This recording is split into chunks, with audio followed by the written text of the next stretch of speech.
Hello all, Dr. Priyadashni here.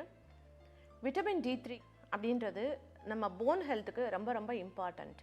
Phone ஹெல்த்துக்கு மட்டும் இல்லை, அது வந்து it has anti cancerous property அப்படின்னு ரிசர்ச்சில் கண்டுபிடிச்சிருக்காங்க. அதாவது கேன்சர் வராமல் தடுக்கிறதுக்கான ப்ராப்பர்ட்டியும் அதுக்கு இருக்குது அப்படின்னு கண்டுபிடிச்சிருக்காங்க.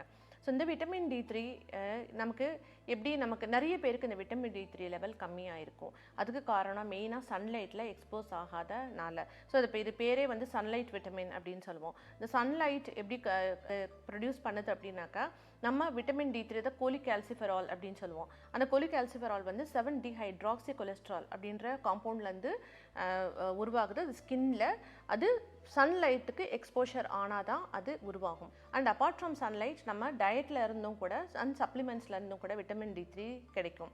விட்டமின் D3 கம்மி ஆச்சுன்னா நமக்கு இந்த போன் டிஃபார்மிட்டிஸ் லைக் ரிக்கெட்ஸ் அப்படின்ற டிசீசஸ் வரும். அண்ட் ஆல்சோ ஜென்ரல் வீக்னஸ் வரும். ப்ளஸ் ஜென்ரலாக வந்து போனோட ஸ்ட்ரென்த் வந்து கம்மியாக இருக்கும்.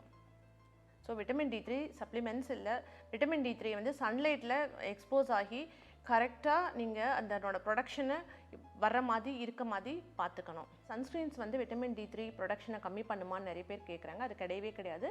சன்ஸ்க்ரீன்ஸ் வந்து விட்டமின் D3 ப்ரொடக்ஷனை கம்மி பண்ணாது.